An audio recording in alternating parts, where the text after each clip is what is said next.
గాక. మన దేవుడు హాని చేసేవాడు కాదు. దేవుణ్ణి ఆశ్రయించే వారికి దేని వలన ఎవరి వలన హాని కలగదు. హాని ఎవరికి కలుగుతుంది, ఆటంకాలు ఎవరికి కలుగుతాయి అంటే దయ్యం పట్టిన వాళ్ళకి హాని వాళ్ళకి వాళ్ళే చేసుకుంటూ ఉంటారు. దయ్యం పట్టిన వాళ్ళు ఎట్టుంటారు అని అంటే చెబితే తినరు, పెడితే తినరు. బైబిల్లో రంపాలతో కోసుకుంటున్నారు. దయ్యాలు పట్టిన వాళ్ళు చేస్తున్న చేష్టలు అవి. వాళ్ళకు వాళ్ళే గాయపరుచుకుంటా ఉన్నారు. ఎందుకు అనంటే వారికి దయ్యము పట్టి వారు ఏం చేస్తున్నారో వారికే తెలియట్లేదు.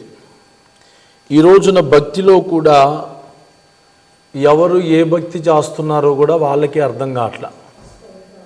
అసలు ఇది చెయ్యొచ్చా, ఇది వాక్యానుసారమా కాదా, నేను ఎలాగున్నా నా భక్తి అట్లా ఉంది అని భయము కలిగి నడుచుకునేవారు చాలా అరుదుగా కనబడుతున్నారు.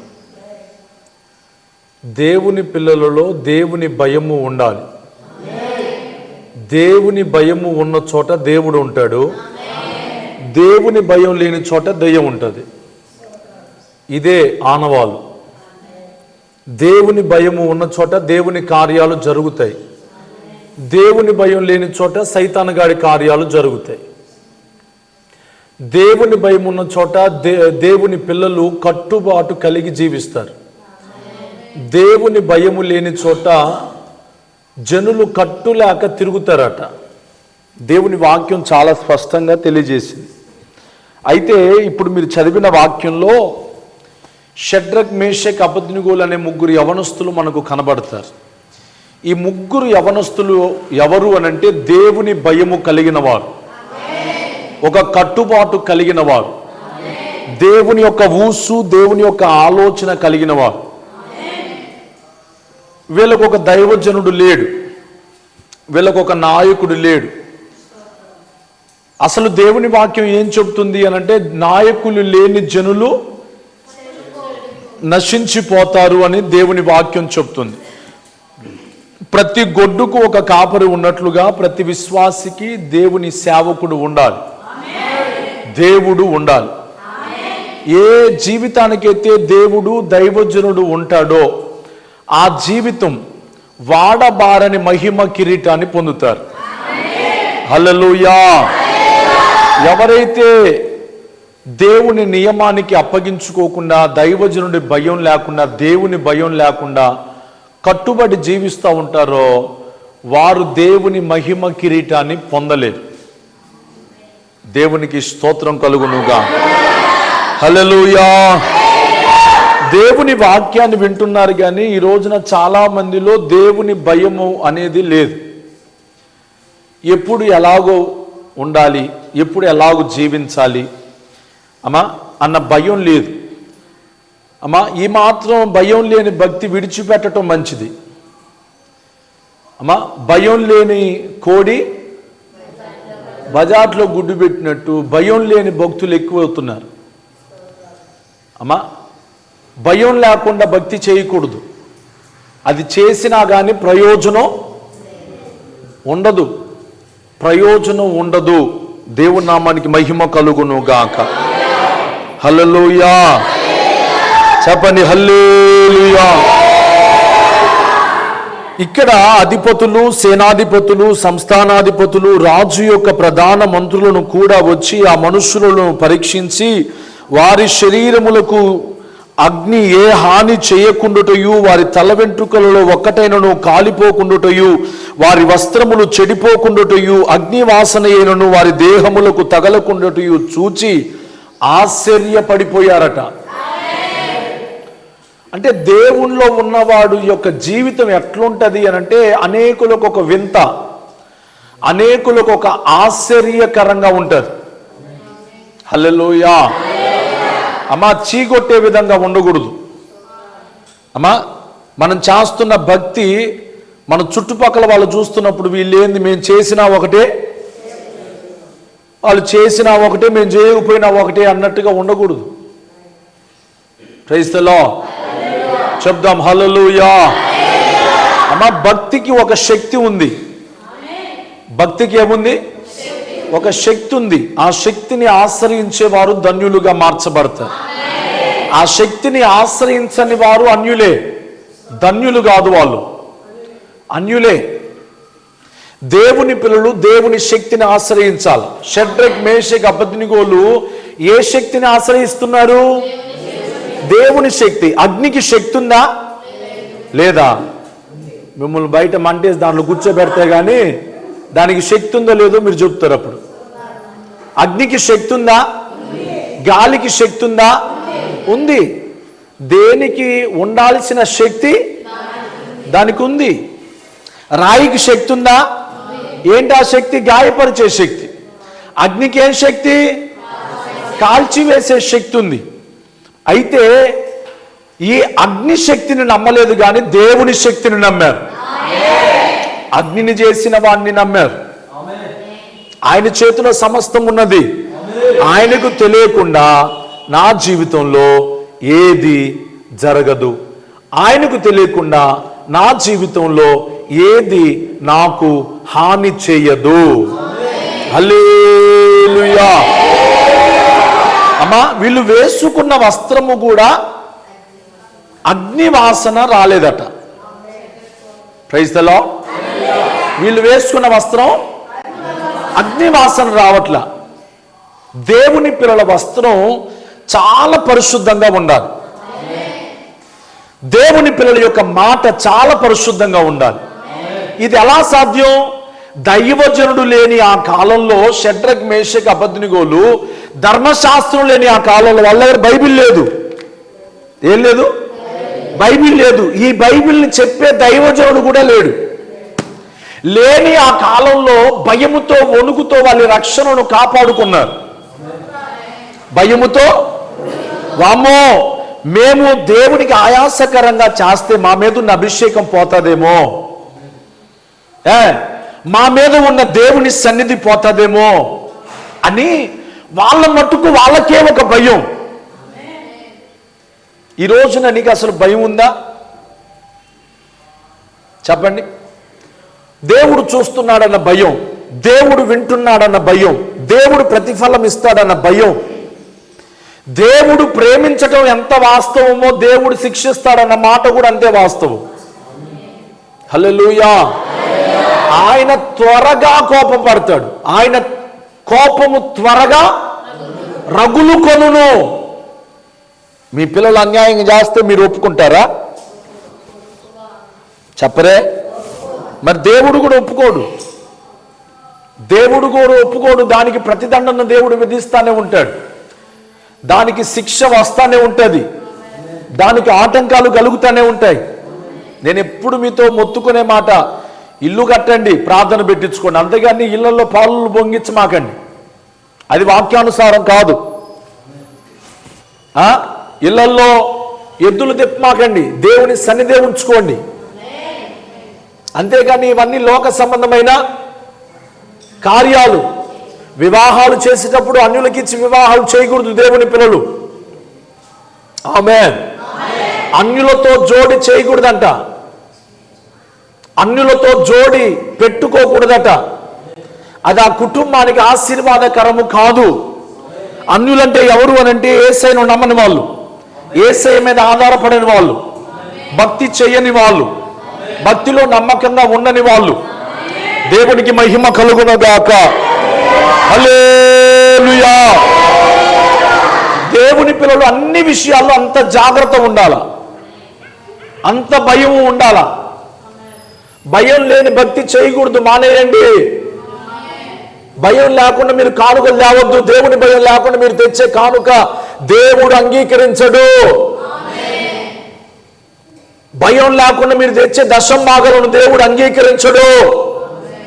ప్రతి విషయములలో దేవుని భయం, డాక్టర్ భయం ఉంచుకొని, రోగం భయం ఉంచుకొని మందులు సరిగ్గా వేసుకుంటారు. రోగం మీద భయం, సావు భయం ఉండి మందులు సక్రమంగా వేసుకుంటారు. మరి దేవుని భయం ఉన్నదా నీకు? దేవుని భయం ఉంటే నువ్వు సక్రమైన జీవితం జీవిస్తావు, న్యాయవంతమైన జీవితం జీవిస్తావు. ఈ షడ్రకు మేషకు అబేద్నెగోలు దేవునిలో న్యాయవంతమైన జీవితాన్ని జీవిస్తున్నారు, యథార్థమైన జీవితాన్ని జీవిస్తున్నారు. హల్లెలూయా. సవాలుతో కూడిన జీవితాన్ని జీవిస్తున్నారు. లోకం కోసం మారలా, మనుషుల కోసం పద్ధతులను మార్చుకోలేదు, మనుషుల కోసం పద్ధతులను మార్చుకోలేదు. మరణం ఎదురుగా ఉన్న వాళ్ళు ప్రభువు కోసమే నిలబడ్డారు. మమ్మల్ని బతికించింది మా దేవుడయ్యా, మా దేవుని కోసమే బతుకుతాం. అది దేవుని భయం అంటే, అది యథార్థమైన జీవితం అంటే, అది దేవునిలో నమ్మకంగా ఉన్నాము అని నిరూపణ, రుజువు. అది దేవునికి మహిమ కలుగును గాక. గట్టిగా స్తోత్రం చెప్పండి, హుషారుగా స్తోత్రం చెప్పండి. అమ్మా, ఎవరి వస్త్రాన్ని వాళ్ళు కాపాడుకుంటూ ఉండాలి. అమ్మా, దేవుడు మనకిచ్చిన వస్త్రాలు చాలా ఉపయోగకరమైనవి. స్తుతి వస్త్రాన్ని ఇచ్చాడు, ఉల్లాస వస్త్రాన్ని ఇచ్చాడు, రక్షణ వస్త్రాన్ని ఇచ్చాడు, తెల్లని వస్త్రాన్ని ఇచ్చాడు, మహిమ వస్త్రాన్ని ఇచ్చాడు. ఏంట్రా లేసి తిరుగుతున్నావు? తిరగకూడదు, కూర్చో. వెళ్ళిపోతున్నావా? హల్లెలూయా. ఈ వస్త్రాన్ని మనం కాపాడుకోవాలి, ఈ వస్త్రాన్ని పోగొట్టుకోకూడదు. చాలా మందికి వస్త్రం లేని జీవితం జీవిస్తున్నారు, సిగ్గుమాలిన జీవితం, అన్యాయమైన జీవితం. Praise the Lord. చెప్పండి హల్లెలూయా. అమ్మా, దొంగకి ఏం కావాలంట? పై వస్త్రమే కావాలా? అమ్మా, యెరూషలేములో నుండి యెరికోకు దిగి వచ్చుచున్న వాడు దొంగల చేతికి చిక్కాడు. దొంగ ఏం దోచుకున్నాడు? పై వస్త్రాన్ని దోచుకున్నాడు. ఏ వస్త్రం నీకు ఇచ్చింది? స్తుతి వస్త్రం, ఉల్లాస వస్త్రం, ఆరోగ్యకరమైన రక్షణ వస్త్రాన్ని దేవుడు నీకు ఇచ్చాడు. పరిశుద్ధుల వస్త్రాన్ని దేవుడు నీకు ఇచ్చాడు. యాజక వస్త్రాన్ని దేవుడు నీకు ఇచ్చాడు. ఈ వస్త్రాన్ని ఏం చేసుకోకూడదు? దేహాన్ని ఏం చేయకూడదు? దేహాన్ని ఎవడైనను దేహమును పాడు చేస్తే దేవుడు వాడిని పాడు చేస్తాడంట. ఈ దేహం దేవుని ఆలయం. చదవన్న మాట కొరింథీయులకు రాసిన మొదటి పత్రిక 3వ అధ్యాయం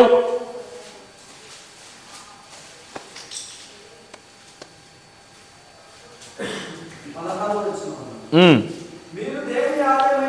మీరు దేవుని ఆలయం, you are the temple of God. మీరు దేవుని ఆలయమై ఉన్నారనియు, దేవుని ఆత్మ ఉన్నదా, దయ్యాల ఆత్మ ఉందా? చూసారా పలకట్ల దయ్యాలు పెట్టి ఎక్కువ. అమ్మా, ఏ ఆత్మ? దయ్యాలు పెట్టుకున్న వాళ్ళు దయ్యాల స్వరమే, దయ్యాల మాటే, దయ్యాల ఊసే, దయ్యాల చూపే. Praise the lord.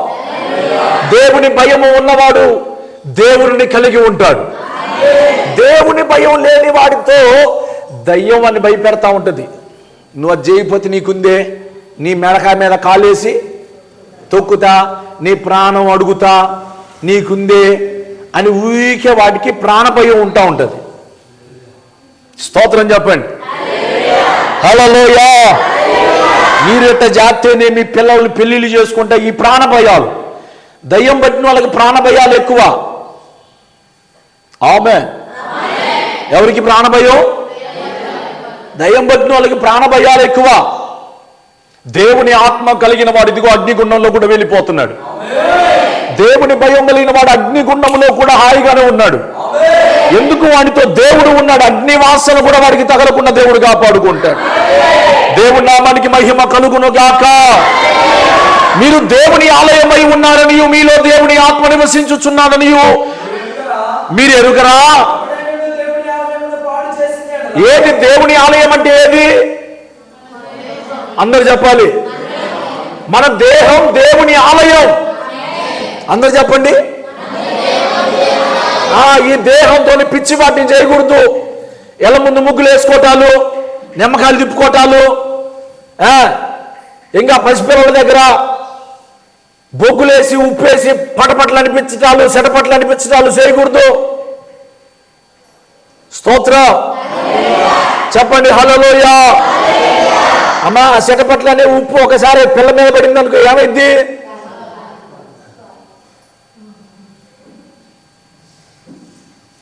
చాలా మందికి ఏముంది అని అంటే అజ్ఞానం, దయ్యం పట్టిన చేస్తాలు ఇవన్నీ కూడా. దేవుని పిల్లలు దేవుని భయంతోనే పిల్లలను కాపాడుకోవచ్చు. వాళ్ళకి దేవుని వాక్యం నేర్పిస్తే వాళ్ళే కాపాడబడతారు. వాళ్ళకి ప్రార్థన నేర్పిస్తే వాళ్ళే కాపాడు. నువ్వు దిష్టి తెస్తే కాపాడబడరు, దయ్యం ఎత్తకు పెద్దాన్ని. స్తోత్ర.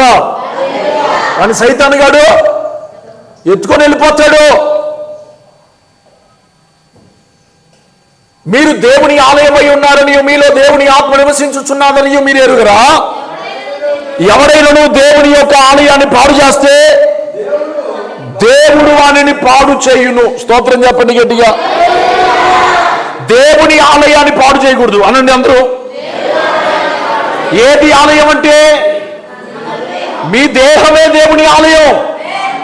అందుకనే మీ దేహాన్ని మీరు పాడు చేయకూడదు. పాడు చేస్తే నిన్ను దేవుడు పాడు చేస్తాడు. అందుకని చాలా మంది శరీరాల్లో ఆరోగ్యం లేదు, స్వస్థత లేదు, నెమ్మది లేదు, కుటుంబాలలో సమృద్ధి లేదు. ఎందుకు అనంటే ఆలయాలు పాడైపోయి ఉన్నాయి. దేవుని ఆలయాన్ని దొంగల గుహగా చేశారు. దేవుని ఆలయాన్ని దొంగల గుహగా మార్చి దేవుడు ఉండవలసిన చోట, దేవుణ్ణి ఉంచాల్సిన చోట ఆయన యొక్క రూపాన్ని, మహిమను, ఆయన ప్రత్యక్షతను తీసివేసి దయ్యానికి ఆపోదించారు. ఎవడైనా దేవుని ఆలయాన్ని పాడు చేస్తే, కొంచెం గట్టిగానండి ఆ మాట, మీ ఆలయం ఎవరిది? ఆలయం అంటే ఏంటి? మన దేహం. ఇది కట్టిన ఈ 4 గోడలతో కట్టిన ఈ మందిరము కాదు ఆలయం. మీరే దేవుని ఆలయం. మీలో దేవుడు ఉన్నాడు. మీలో దేవుని ఆత్మ నివసించుచున్నది. మీరు బలహీనులు కాదు, బలవంతులు. ఎందుకంటే ఆయన బలవంతుడై ఉన్నాడు. ఆయన బలము కలిగిన ప్రతి ఒక్కరూ బలవంతులై ఉన్నారు. మీరు బలహీనులు కాదు. దేవుని నామానికి మహిమ కలుగును గాక. హల్లెలూయా. అమ్మా, దేవుని పిల్లల్లో దేవుని భయము ఉండాలి. దేవుని వాక్యం ఏమని చెబుతుందో తెలుసా? జెఫన్యా పుస్తకం 1వ అధ్యాయం 8వ వచనం చదివిపెట్టండి. జెఫన్యా 1:8.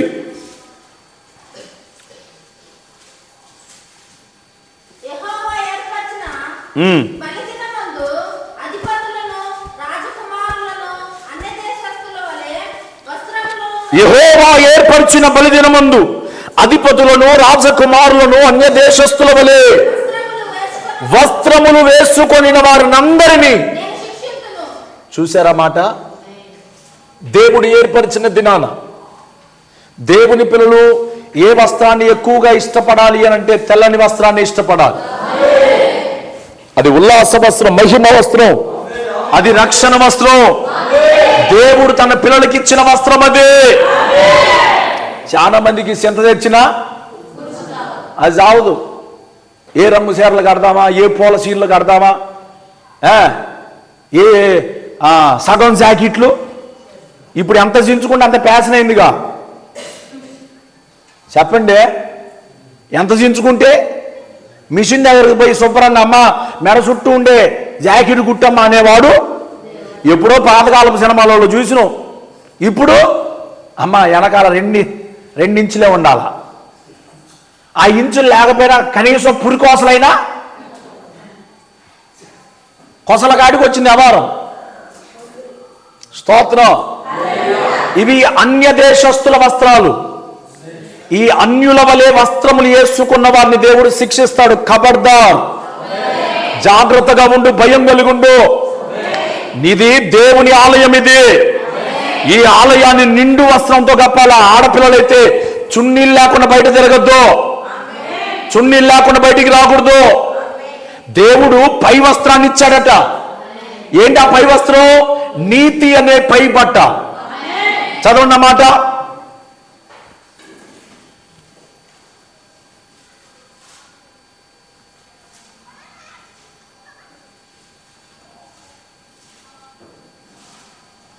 హల్లెలూయా.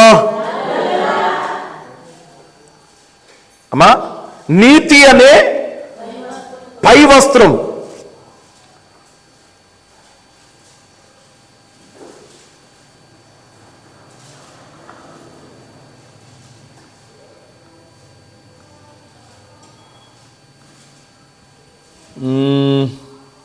కీర్తనల పుస్తకం 132వ కీర్తన 9వ వచనం.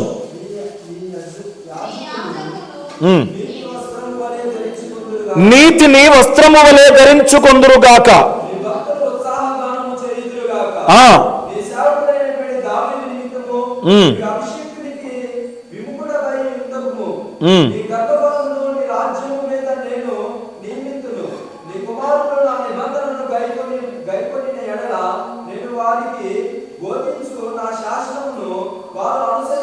యెషయా గ్రంథం 61వ అధ్యాయం 10వ వచనం. యెషయా గ్రంథం 61వ అధ్యాయం 10వ వచనం.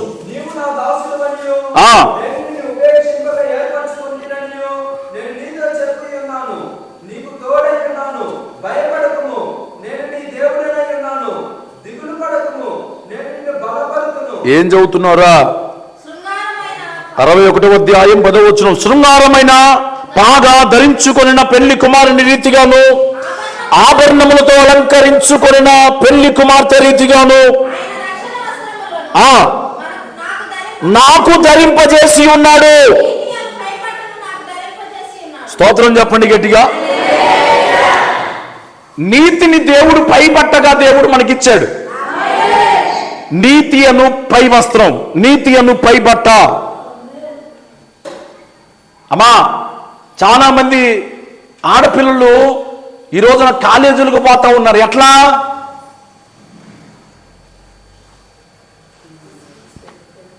మీకు తెలీదా? పై బట్ట లేకుండా, అమ్మా, పై బట్ట లేకుండా, చున్నీళ్ళు లేకుండా పోకూడదు. అట్లా ఒకవేళ తెలియకపోతే నేర్చుకోండి, తెలిసిన వారు దాన్ని పాటించండి. తెలియని వారు నేర్చుకొని మీ నీతిని మీరు కాపాడుకోండి, మీ బట్టను మీరు కాపాడుకోండి. మీ వస్త్రమే మిమ్మల్ని కాపాడుతుంది. హల్లెలూయా. మీ వస్త్రమే మిమ్మల్ని కాపాడింది. నీ వస్త్రం సరిగ్గా లేకపోతే ఎదుటివాడి చూపు కూడా సరిగ్గా ఉండదు, ఎదుటివాడి ఆలోచనలు కూడా. నీ వస్త్రం సరి అయినది కాకపోవటం వలన ఇంకొకరు పాపంలో పడే అవకాశం ఉంటుంది. అందుకనే మనం వేసుకున్న వస్త్రం నిండుగా ఉండాల. స్తోత్రం చెప్పండి గట్టిగాను, హుషారుగా చెప్పండి. ఎట్టుండాలా? అదిగో అక్కోళ్ళు వేసుకున్నారు చూసావా, మేము వేసుకున్నాం చూసావా. మన వస్త్రం నిండుగా. దేవుడు వస్త్రాన్ని దేనికి ఇచ్చాడు? చూపుకోవటానికి కాదు, దాచుకోవటానికి. దేనికి ఇచ్చాడు? ఒంటిని దాచుకోమని ఇచ్చాడు వస్త్రాన్ని. అంతేగాని నువ్వు ప్రదర్శనలు చేస్తావని, లేకపోతే నీ అవయవాలను 10 మందికి చూపిస్తావని కాదు. దేవునికి ఇచ్చిన వస్త్రం నీ శరీరాన్ని కాపాడుకుంటావని, సిగ్గు మాలిన నీ మొలను కాపాడుకుంటావని. అమ్మా, పాపం చేసిన తర్వాత అవ్వా ఆదాములకి ఏమొచ్చిందంట? సిగ్గు వచ్చిందంట. ఏంటబ్బా మీరు ఏంది చెట్టుతాడు దాక్కున్నారంటే, అవ్వా ఆదాములు ఏమంటున్నారు? నీ స్వరము విని మేము దిగంబరులమని చెట్టు చాటును దాక్కున్నామయ్యా. దేవుడు అంటాడు, మీరు దిగంబరులని మీకు చెప్పిన వాడేవాడరా? నేను మీకు వస్త్రాన్ని చెప్పాను, రక్షణ వస్త్రం, స్తుతి వస్త్రం, ఉల్లాస వస్త్రం, మహిమ వస్త్రాన్ని నేను మీకు కప్పితే మీరు ఎందుకు ఆ వస్త్రాన్ని కోల్పోయారు? మరలా దేవుడు ఏం చేశాడు తెలుసా? చర్మపు చొక్కాయిలను కుట్టించి వారికి వేశాడంట. ప్రతి మనిషికి వస్త్రం చాలా ముఖ్యమైనది. నీతి అనే వస్త్రం. నీతి తప్పొద్దు. నీతి తప్పితే నువ్వు వస్త్రం లేకుండా తిరుగుతున్నావు. రక్షణ వస్త్రం ఇది. నువ్వు ఒకవేళ రక్షణను పక్కన పెట్టి నీకు ఇష్టానుసారంగా చేస్తున్నావేమో, నరకం నీదే, గుర్తుపెట్టుకో.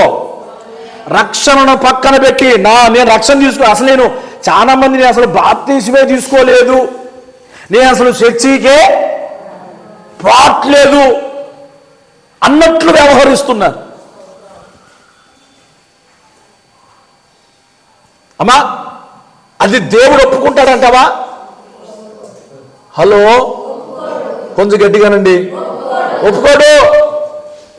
ఒకవేళ మనుషులకు నచ్చుతావేమో నువ్వు, కానీ మనుషులు నీకు ప్రతిఫలం ఇవ్వరు.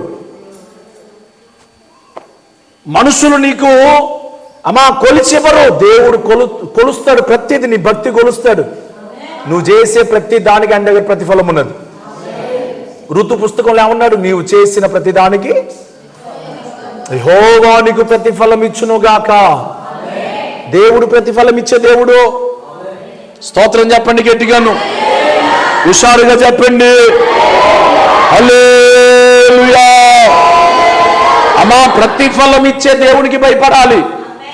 ప్రతిఫలం ఇచ్చే దేవునికి లోబడాలి. ప్రతిఫలం ఇచ్చే దేవుడి మీద ఆధారపడాలి. అది సంఘము నేర్చుకొని ఉండాలి.